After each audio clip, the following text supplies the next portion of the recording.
Alves did not long delay the proceedings. He ordered a huge cauldron, capable of containing more than 20 gallons, to be placed in the center of the marketplace. Into this were emptied several casks of highly rectified spirit, of a very inferior quality, to which was added a supply of cinnamon and other spices, no ingredient being omitted, which was likely to give a pungency to suit the savage palate. The whole royal retinue formed a circle round the king. Fascinated by the sight of the spirit, Moan Lunga came reeling up to the edge of the punch bowl and seemed ready to plunge himself head foremost into it. Alves held him back, at the same time placing a lucifer in his hand.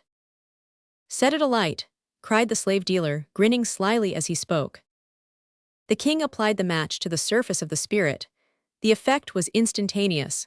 High above the edge of the bowl, the blue flame rose and curled. To give intensity to the process, Alves had added a sprinkling of salt to the mixture, and this caused the fire to cast upon the faces of all around that lurid glare which is generally associated with apparitions of ghosts and phantoms. Half intoxicated already, the Negroes yelled and gesticulated, and joining hands, they performed a fiendish dance around their monarch. Alves stood and stirred the spirit with an enormous metal ladle, attached to a pole, and as the flames rose yet higher and higher, they seemed to throw a more and more unearthly glamour over the ape-like forms that circled in their wild career. Moan Lunga, in his eagerness, soon seized the ladle from the slave dealer's hands, plunged it deep into the bowl, and bringing it up again full of the blazing punch, raised it to his lips. A horrible shriek brought the dancers to a sudden standstill. By a kind of spontaneous combustion, the king had taken fire internally. Though it was a fire that emitted little heat, it was none the less intense and consuming. In an instant, one of the ministers in attendance ran to the king's assistance, but he, almost as much alcoholized as his master, caught fire as well, and soon both monarch and minister lay writhing on the ground in unutterable agony. Not a soul was able to lend a helping hand. Alves and Negoro were at a loss what to do. The courtiers dared not expose themselves to so terrible a fate. The women had all. Illustration: the king had taken fire internally. Fled in alarm, and Coimbra, awakened to the conviction of the inflammability of his own condition, had rapidly decamped. To say the truth, it was impossible to do anything. Water would have proved unavailing to quench the pale blue flame that hovered over the prostrate forms, every tissue of which was so thoroughly impregnated with spirit, that combustion, though outwardly extinguished, would continue its work internally. In a few minutes life was extinct, but the bodies continued long afterwards to burn, until, upon the spot where they had fallen, a few light ashes, some fragments of the spinal column, some fingers and some toes, covered with a thin layer of stinking soot, were all that remained of the king of Kazand and his ill-fated minister. Chapter 12. Royal Obsequies. On the following morning, the town of Kazand presented an aspect of unwonted desolation. Awestruck at the event of the previous evening, the natives had all shut themselves up in their huts. That a monarch who was to be assumed as of divine origin should perish with one of his ministers by so horrible a death was a thing wholly unparalleled in their experience. Some of the elder part of the community remembered having taken part in certain cannibal preparations, and were aware that the cremation of a human body is no easy matter. Yet here was a case in which two men had been all but utterly consumed without any extraneous application. Here was a mystery that baffled all their comprehension. Old Alves had also retired to the seclusion of his own residence. Having been warned by Negoro that he would probably be held responsible for the occurrence, he deemed it prudent to keep in retirement. Meanwhile, Negoro industriously circulated the report that the king's death had been brought about by supernatural means, reserved by the great Manitou solely for his elect, and that it was sacred fire that had proceeded from his body. The superstitious natives readily received this version of the affair, and at once proceeded to honor Moan Lunga with funeral rites worthy of one thus conspicuously elevated to the rank of the gods. The ceremony, which entailed an expenditure of human blood incredible, except that it is authenticated by Cameron and other African travelers, was just the opportunity that Negoro required for carrying out his designs against Dick, whom he intended to take a prominent part in it. The natural successor to the king was the Queen Mona. By inaugurating the funeral without delay, and thus assuming the semblance of authority, she forestalled the king of Yukusu or any other rival who might venture to dispute her sovereignty. And moreover, by taking the reins of government into her hands, she avoided the fate reserved for the other wives who, had they been allowed to live, might prove somewhat troublesome to the shrew. Accordingly, with the sound of kudu horns and marimbas, she caused a proclamation to be made in the various quarters of the town, that the obsequies of the deceased monarch would be celebrated on the next evening with all due solemnity. The announcement met with no opposition either from the officials about the court or from the public at large. Alves and the traders generally were quite satisfied with Mona's assumption of the supremacy, knowing that by a few presents and a little flattery they could make her sufficiently considerate for their own interests. Preparations began at once. At the end of the chief thoroughfare flowed a deep and rapid brook, an affluent of the Congo, in the dry bed of which the royal grave was to be formed. Natives were immediately set to work to construct a dam by means of which the water should be diverted, until the burial was over, into a temporary channel across the plain, the last act in the ceremonial being to undam the stream and allow it to resume its proper course. Not only did he delight in torturing his victims, but he derived an especial gratification from witnessing the torture. About the middle of the day, accordingly, he made his way to the cell where Dick was detained under the strict watch of a havildar. There, bound with fetters that penetrated his very flesh, lay the poor boy. For the last 24 hours he had not been allowed a morsel of food, and would gladly have faced the most painful death as a welcome relief to his miseries.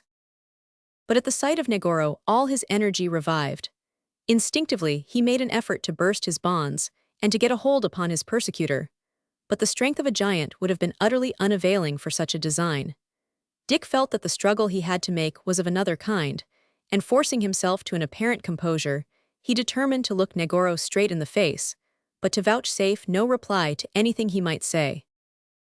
"I felt bound," Negoro began, "to come and pay my respects to my young captain, and to tell him how sorry I am that he has not the same authority here that he had on board the Pilgrim."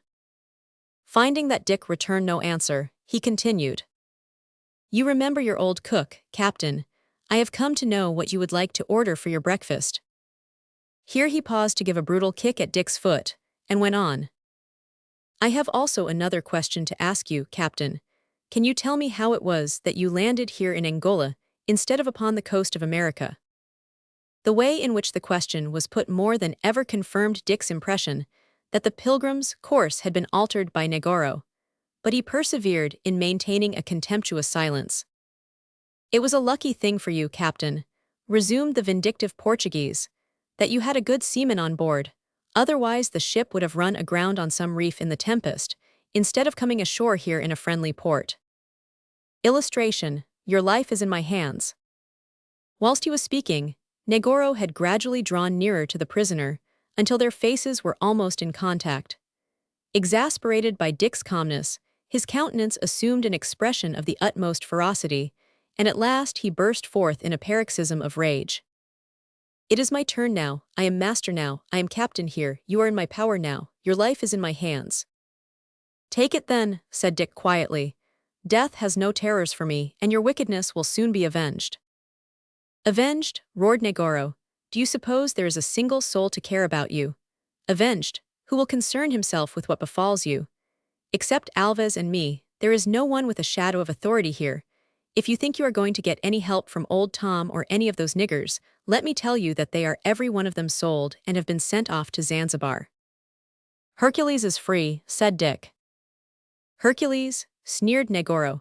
"He has been food for lions and panthers long ago. I am only sorry that I did not get the chance of disposing of him myself." "And there is Dingo," calmly persisted Dick. "Sure as fate, he will find you out some day." "Dingo is dead," retorted Negoro with malicious glee. "I shot the brute myself, and I should be glad if every survivor of the Pilgrim had shared his fate." "But remember," said Dick, "you have to follow them all yourself," and he fixed a sharp gaze upon his persecutor's eye. The Portuguese villain was stung to the quick. He made a dash towards the youth and would have strangled him upon the spot, but remembering that any such sudden action would be to liberate him from the torture he was determined he should undergo, he controlled his rage, and after giving strict orders to the havildar, who had been a passive spectator of the scene, to keep a careful watch upon his charge, he left the dungeon. So far from depressing Dick's spirits, the interview had altogether a contrary effect. His feelings had undergone a reaction, so that all his energies were restored. Possibly Negoro in his sudden assault had unintentionally loosened his fetters, for he certainly seemed to have greater play for his limbs, and fancied that by a slight effort he might succeed in disengaging his arms. Even that amount of freedom, however, he knew could be of no real avail to him. He was a closely guarded prisoner, without hope of succor from without. And now he had no other wish than cheerfully to meet the death that should unite him to the friends who had gone before. The hours passed on. The gleams of daylight that penetrated the thatched roof of the prison gradually faded into darkness. The few sounds on the chitoka, a great contrast to the hubbub of the day, became hushed into silence, and night fell upon the town of Kazand. Dick Sands slept soundly for about a couple of hours, and woke up considerably refreshed. One of his arms, which was somewhat less swollen than the other, he was able to withdraw from its bonds. It was at any rate a relief to stretch it at his pleasure. The havildar, grasping the neck of a brandy bottle which he had just drained, had sunk into a heavy slumber, and Dick Sands was contemplating the possibility of getting possession of his jailer's weapons when his attention was arrested by a scratching at the bottom of the door. By the help of his liberated arm, he contrived to crawl noiselessly to the threshold, where the scratching increased in violence. For a moment, he was in doubt whether the noise proceeded from the movements of a man or an animal. He gave a glance at the havildar, who was sound asleep, and placing his lips against the door murmured Hercules. A low whining was the sole reply. "It must be Dingo," muttered Dick to himself. "Negoro may have told me a lie. Perhaps, after all, the dog is not dead." As though in answer to his thoughts, a dog's paw was pushed below the door. Dick seized it eagerly. He had no doubt it was Dingo's, but if the dog brought a message, it was sure to be tied to his neck, and there seemed to be no illustration. All his energies were restored. Means of getting at it, except the hole underneath could be made large enough to admit the animal's head. Dick determined to try and scrape away the soil at the threshold, and commenced digging with his nails. But he had scarcely set himself to his task when loud barkings, other than Dingo's, were heard in the distance. The faithful creature had been scented out by the native dogs, and instinct dictated an immediate flight. Alarm had evidently been taken, as several gunshots were fired. The havildar half roused himself from his slumber, and Dick was fain to roll himself once more into his corner, there to await the dawn of the day which was intended to be his last. Throughout that day, the grave digging was carried on with unremitted activity. A large number of the natives, under the superintendence of the Queen's Prime Minister, were set to work, and according to the decree of Mona, who seemed resolved to continue the rigorous sway of her departed husband, were bound, under penalty of mutilation, to accomplish their task within the proscribed time. As soon as the stream had been diverted into its temporary channel, there was hollowed out in the dry river bed a pit, 50 feet long, 10 feet wide, and 10 feet deep. This, towards the close of the day, was lined throughout with living women, selected from Moan Lunga's slaves. In ordinary cases, it would have been their fate to be buried alive beside their master, but in recognition of his miraculous death, it was ordained that they should be drowned beside his remains. Footnote: the horrible hecatombs that commemorate the death of any powerful chief in Central Africa defy all description. Cameron relates that more than 100 victims were sacrificed at the obsequies of the father of the king of Kasongo. Generally, the royal corpse is arrayed in its richest vestments before being consigned to the tomb, but in this case, when the remains consisted only of a few charred bones, another plan was adopted. An image of the king, perhaps rather flattering to the original, was made of wickerwork. Inside this were placed the fragments of bones and skin, and the effigy itself was then arrayed in the robes of state, which, as already mentioned, were not of a very costly description. Cousin Benedict's spectacles were not forgotten, but were firmly affixed to the countenance of the image. The masquerade had its ludicrous as well as its terrible side. When the evening arrived, a long procession was seen wending its way to the place of interment. The uproar was perfectly deafening. Shouts, yells, the boisterous incantations of the musicians, the clang of musical instruments, and the reports of many old muskets, mingled in wild confusion. The ceremony was to take place by torchlight, and the whole population of Kazand, native and otherwise, was bound to be present. Alves, Coimbra, Negoro, The Arab dealers and their havildars all helped to swell the numbers, the queen having given express orders that no one who had been at the Laconie should leave the town, and it was not deemed prudent to disobey her commands. The remains of the king were carried in a palanquin in the rear of the cortege, surrounded by the wives of the second class, some of whom were doomed to follow their master beyond the tomb. Queen Mona, in state array, marched behind the catafalque. Night was well advanced when the entire procession reached the banks of the brook, but the resin torches, waved on high by their bearers, shed a ruddy glare upon the teeming crowd. The grave, with its lining of living women, bound to its side by chains, was plainly visible. 50 slaves, some resigned and mute, others uttering loud and piteous cries, were there awaiting the moment when the rushing torrent should be opened upon them. The wives who were destined to perish had been selected by the queen herself and were all in holiday attire. One of the victims, who bore the title of second wife, was forced down upon her hands and knees in the grave, in order to form a resting place for the effigy, as she had been accustomed to do for the living sovereign. The third wife had to sustain the image in an upright position, and the fourth lay down at its feet to make a footstool.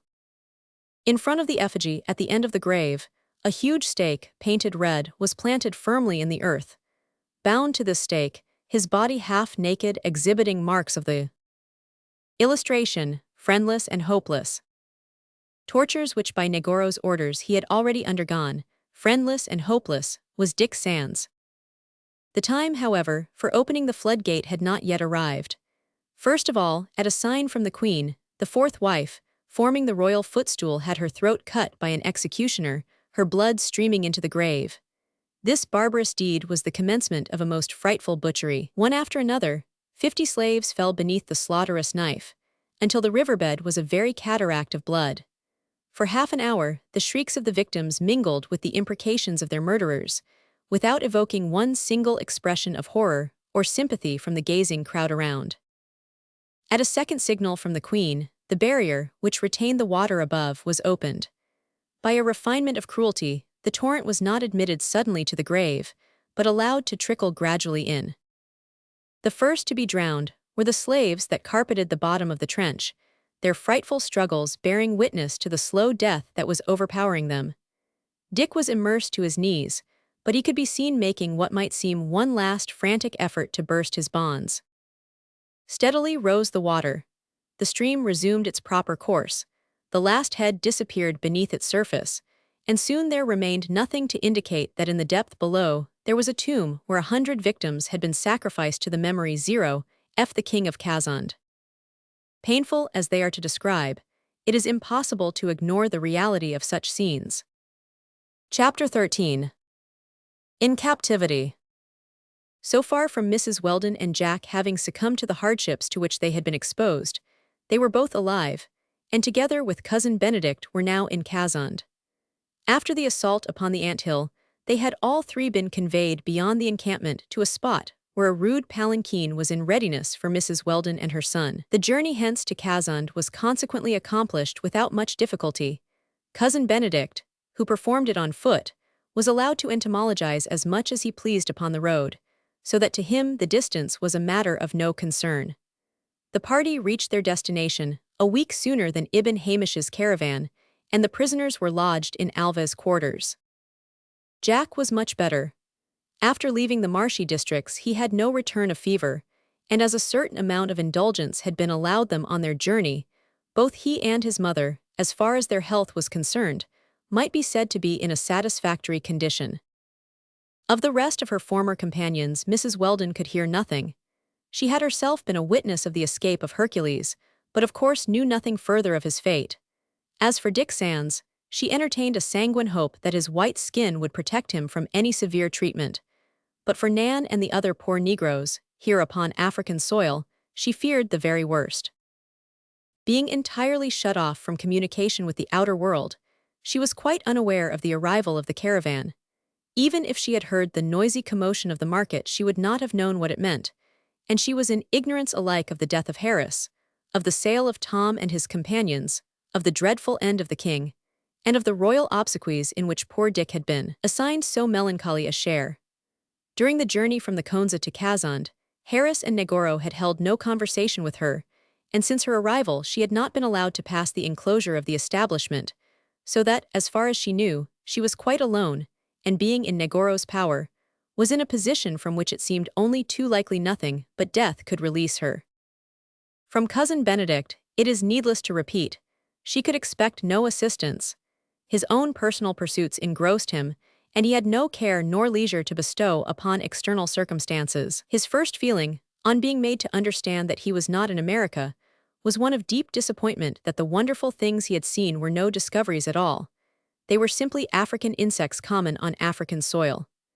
This vexation, however, soon passed away, and he began to believe that the land of the Pharaohs might possess as much entomological wealth as the land of the Incas. "Ah," he would exclaim to Mrs. Weldon, heedless that she gave him little or no attention, "this is the country of the manticore, and wonderful coleoptera they are, with their long hairy legs, their sharp elytra and their big mandibles. The most remarkable of them all is the tuberous manticora. And isn't this, too, the land of the golden-tipped calisomie, and of the prickly-legged goliaths of Guinea and Gabon? Here, too, we ought to find the spotted anthidia, which lay their eggs in empty snail shells, and the sacred atenchus, which the old Egyptians used to venerate as divine. Yes, yes," he would say at another time, "this is the proper habitat of those death's-head sphinxes which are now so common everywhere, and this is the place for those idias bigoti, so formidable to the natives of Senegal. There must be wonderful discoveries to be made here, if only those good people will let me."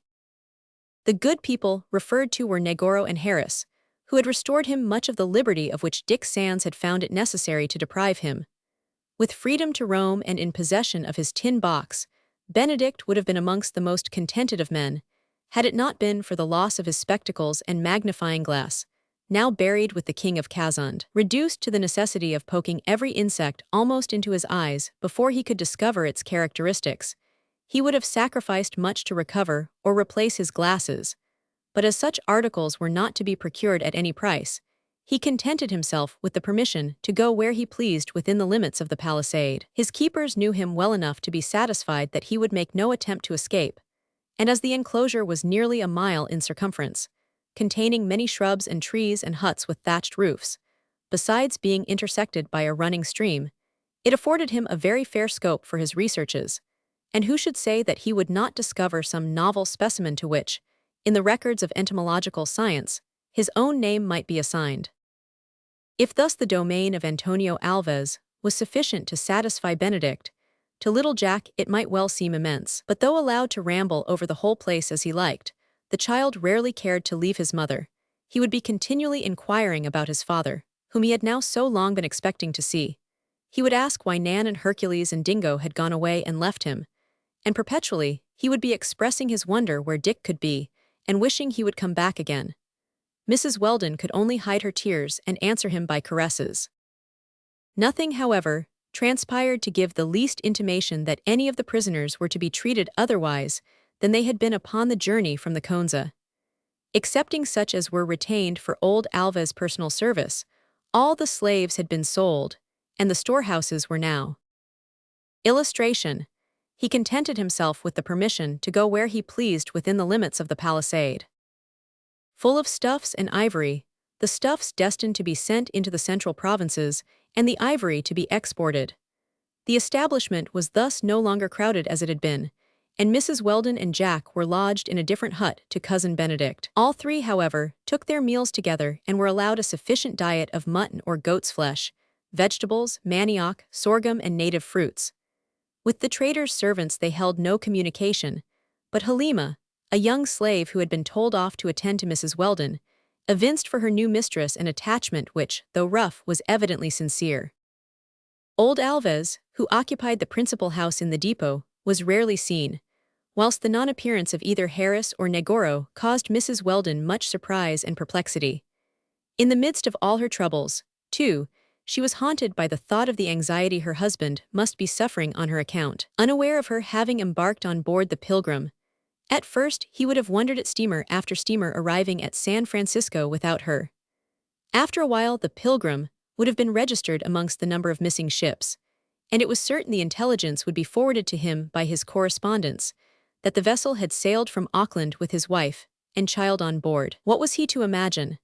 He might refuse to believe that they had perished at sea, but he would never dream of their having been carried to Africa, and would certainly institute a search in no other direction than on the coast of America or amongst the isles of the Pacific. She had not the faintest hope of her whereabouts being discovered, and involuntarily her thoughts turned to the possibility of making an escape. She might well feel her heart sink within her at the bare idea. Even if she should succeed in eluding the vigilance of the watch, there were 200 miles of dense forest to be traversed before the coast could be reached. Nevertheless, it revealed itself to her as her last chance, and failing all else, she resolved to hazard it. But first of all she determined if it were possible to discover the ultimate design of Negoro. She was not kept long in suspense. On the 6th of June, just a week after the royal funeral, the Portuguese entered the depot, in which he had not set foot since his return, and made his way straight to the hut in which he knew he should find the prisoner. Benedict was out insect hunting. Jack, under Halima's charge, was being taken for a walk. Mrs. Weldon was alone.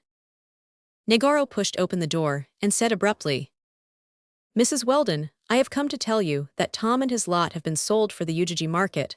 Nan died on her way here, and Dick Sands is dead too." Mrs. Weldon uttered a cry of horror. "Yes, Mrs. Weldon," he continued, "he has got what he deserved. He shot Harris and has been executed for the murder. And here you are alone, mark this, alone and in my power." What Negoro said was true. Tom, Bat, Act Aeon, and Austin had all been sent off that morning on their way to Ujiji. Mrs. Weldon groaned bitterly. Negoro went on, "If I chose, I could still further avenge upon you the ill treatment I got on board that ship, but it does not suit my purpose to kill you. You and that boy of yours, and that idiot of a flycatcher, all have a certain value in the market. I mean to sell you." "You dare not," said Mrs. Weldon firmly. "You know you are making an idle threat. Who do you suppose would purchase people of white blood?" "I know a customer who will give me the price I mean to ask," replied Negoro with a brutal grin. She bent down her head. Only too well she knew that such things were possible in this horrid land. "Tell me who he is," she said. "Tell the name of the man who—" "James Weldon," he answered slowly. "My husband," she cried. "What do you mean?" "I mean what I say. I mean to make your husband buy you back at my price, and if he likes to pay for them, he shall have his son and his cousin too." Illustration: I suppose Weldon will not mind coming to fetch you. "And when, and how, may I ask, do you propose to manage this?" replied Mrs. Weldon, forcing herself to be calm. "Here, and soon too. I suppose Weldon will not mind coming to fetch you." "He would not hesitate to come, but how could he know we are here?" "I will go to him. I have money that will take me to San Francisco." "What you stole from the Pilgrim," said Mrs. Weldon. "Just so," replied Negoro. "And I have plenty more. I suppose when Weldon hears that you are a prisoner in Central Africa, he will not think much of $100,000. But how is he to know the truth of your statement?" "I shall take him a letter from you.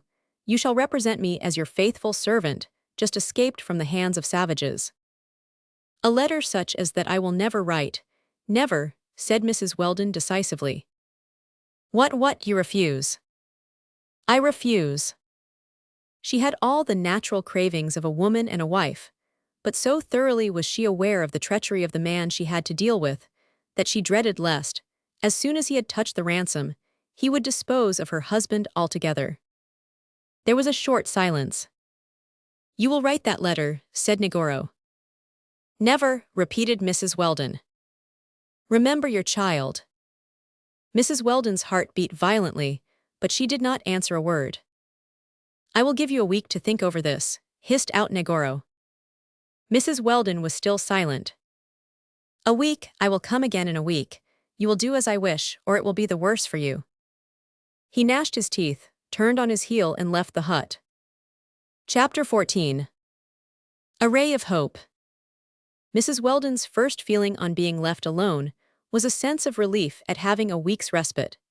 She had no trust in Negoro's honesty, but she knew well enough that their marketable value would secure them from any personal danger, and she had time to consider whether some compromise might be effected by which her husband might be spared the necessity of coming to Kazand. Upon the receipt of a letter from herself, he would not hesitate for a moment in undertaking the journey, but she entertained no little fear that after all perhaps her own departure might not be permitted.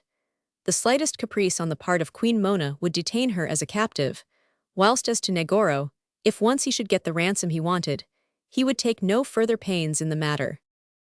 Accordingly, she resolved to make the proposition that she should be conveyed to some point upon the coast, where the bargain could be concluded, without Mr. Weldon's coming up the country.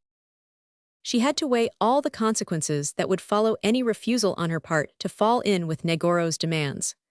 Of course, he would spend the interval in preparing for his start to America, and when he should come back and find her still hesitating, was it not likely that he would find scope for his revenge in suggesting that she must be separated from her child? The very thought sent a pang through her heart, and she clasped her little boy tenderly to her side. "What makes you so sad, Mamma?" asked Jack. "I was thinking of your father, my child," she answered. "Would you not like to see him?" "Yes, yes, is he coming here?" "No, my boy, he must not come here." "Then let us take Dick, and Tom and Hercules and go to him." Mrs. Weldon tried to conceal her tears. "Have you heard from Papa?" "No." "Then why do you not write to him?" "Write to him," repeated his mother, "that is the very thing I was thinking about." The child little knew the agitation that was troubling her mind. Meanwhile Mrs. Weldon had another inducement, which she hardly ventured to own to herself, for postponing her final decision. Was it absolutely impossible that her liberation should be effected by some different means altogether? A few days previously, she had overheard a conversation outside her hut, and over this she had found herself continually pondering. Alves and one of the Ujiji dealers, discussing the future prospects of their business, mutually agreed in denouncing the efforts that were being made for the suppression of the slave traffic, not only by the cruisers on the coast, but by the intrusion of travelers and missionaries into the interior. Alves averred that all these troublesome visitors ought to be exterminated forthwith. "But kill one, and another crops up," replied the dealer. "Yes, their exaggerated reports bring up a swarm of them," said Alves. It seemed a subject of bitter complaint that the markets of Nyangwe, Zanzibar, and the Lake District had been invaded by Speke and Grant and others, and although they congratulated each other that the western provinces had not yet been much persecuted, they confessed that now that the traveling epidemic had begun to rage, there was no telling how soon a lot of European and American busybodies might be among them.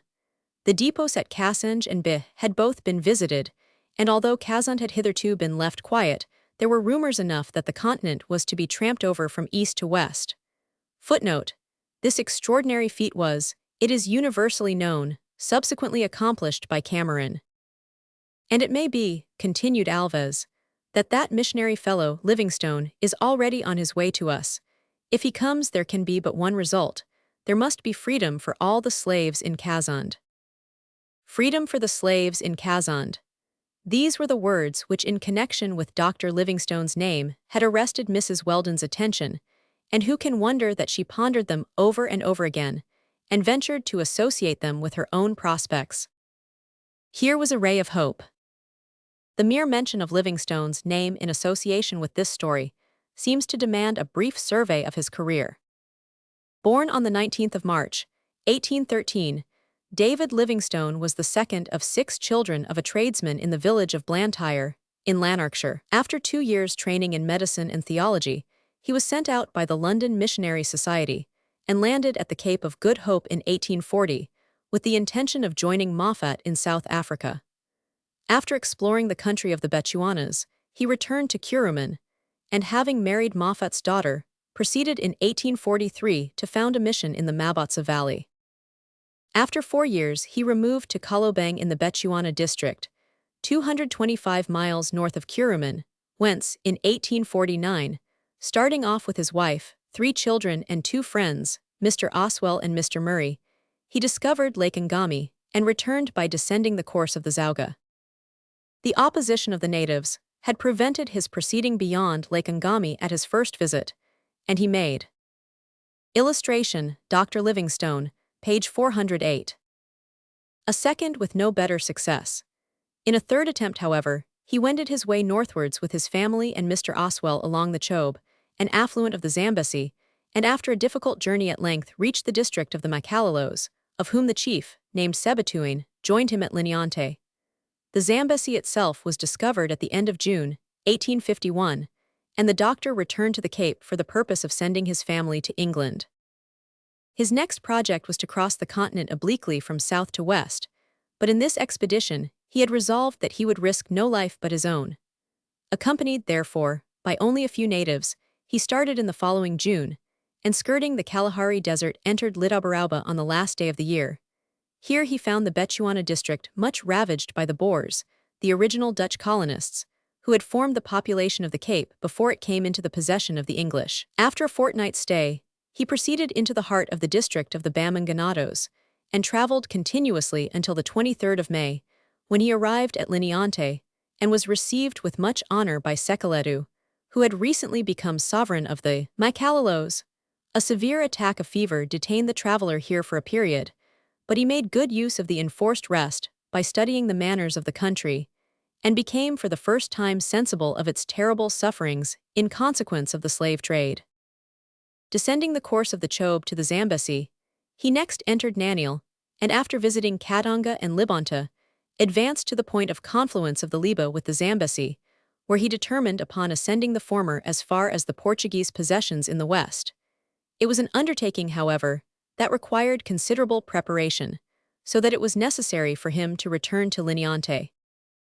On the 11th of November he again started. He was accompanied by 27 Macalalos, and ascended the Liba till, in the territory of the Balanda, he reached a spot where it received the waters of its tributary the Macondo. It was the first time a white man had ever penetrated so far. Proceeding on their way, they arrived at the residence of Shint, the most powerful of the chieftains of the Balanda, by whom they were well received, and having met with equal kindness from Katima, a ruler on the other side of the Liba, they encamped, on the 20th of February, 1853, on the banks of Lake Dilolo.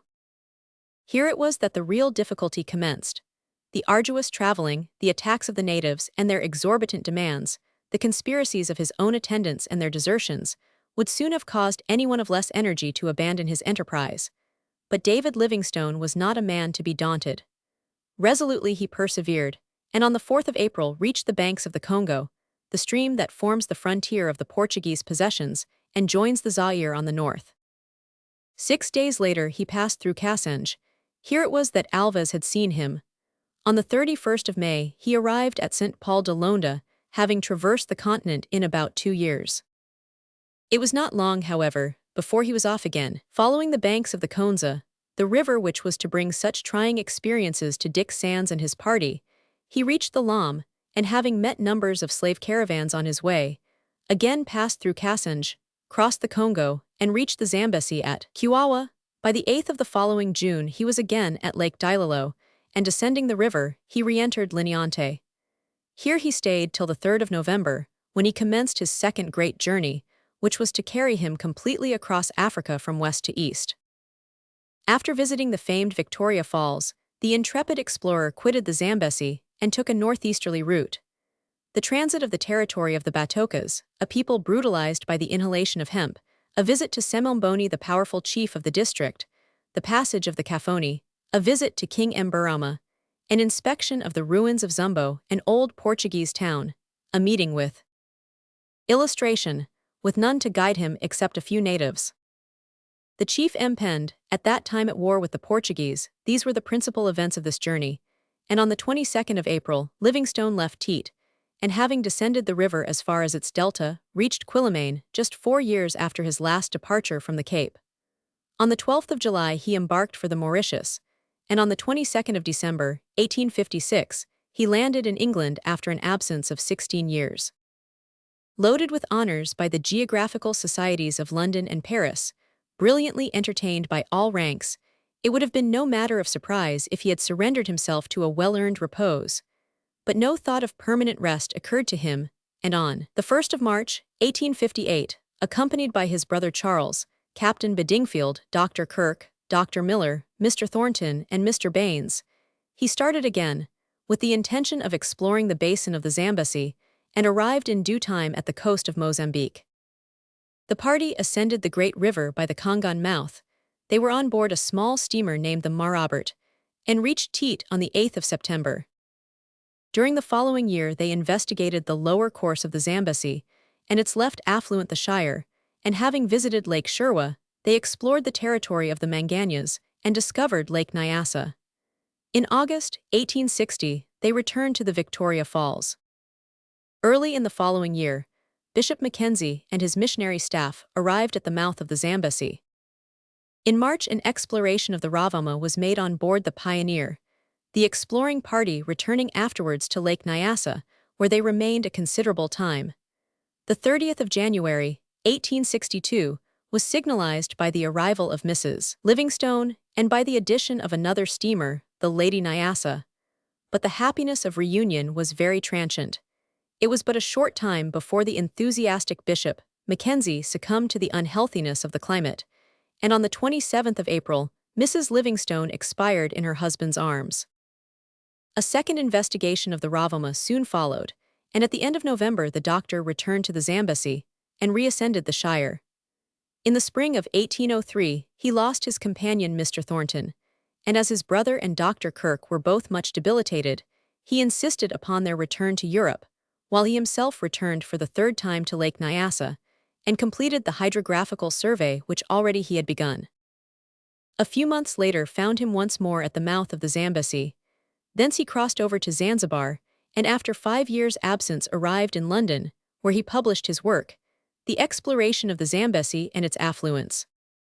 Still unwearied and insatiable in his longings, he was back again in Zanzibar at the commencement of 1866, ready to begin his fourth journey, this time attended only by a few sepoys and Negroes. Witnessing on his way some horrible scenes which were perpetrated as the result of the prosecution of the slave trade, he proceeded to Mokoleos on the shores of Lake Nyasa, where nearly all his attendants deserted him, and returned to Zanzibar with the report that he was dead. Dr. Livingstone, meanwhile, was not only alive, but undaunted in his determination to visit the country between the two lakes Nyasa and Tanganyika. With none to guide him except a few natives, he crossed the Longona, and in the following April discovered Lake Limba. Here he lay for a whole month, hovering between life and death, but rallying a little, he pushed on to the north shore of Lake Moero. Taking up his quarters at Kazum for 6 weeks, he made 2 separate explorations of the lake, and then started farther northwards, intending to reach Ujiji, an important town upon Lake Tanganyika. Overtaken, however, by floods, and again abandoned by his servants, he was obliged to retrace his steps. 6 weeks afterwards he had made his way southwards to the great Lake Bangweolo, whence once more he started towards Tanganyika. This last effort was most trying, and the doctor had grown so weak that he was obliged to be carried, but he reached Ujiji, where he was gratified by finding some. Illustration: You are Dr. Livingstone, I presume. Supplies that had been thoughtfully forwarded to him by the Oriental Society at Calcutta.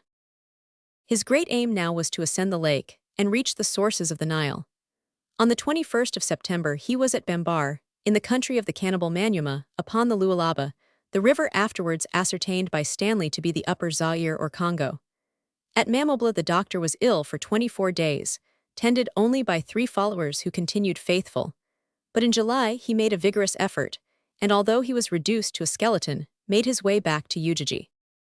During this long time, no tidings of Livingstone reached Europe, and many were the misgivings lest the rumors of his death were only too true. He was himself, too, almost despairing as to receiving any help, but help was closer at hand than he thought. On the 3rd of November, only 11 days after his return to Ujiji, some gunshots were heard within half a mile of the lake.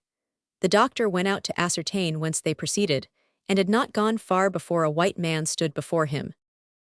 "You are Dr. Livingstone, I presume," said the stranger, raising his cap. "Yes, sir, I am Dr. Livingstone, and am happy to see you," answered the doctor, smiling kindly.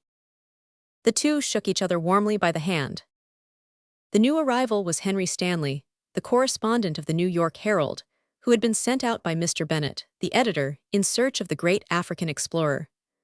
On receiving his orders in October 1870, without a day's unnecessary delay he had embarked at Bombay for Zanzibar, and after a journey involving considerable peril, had arrived safely at Ujiji. Very soon the two travelers found themselves on the best of terms, and set out together on an excursion to the north of Tanganyika.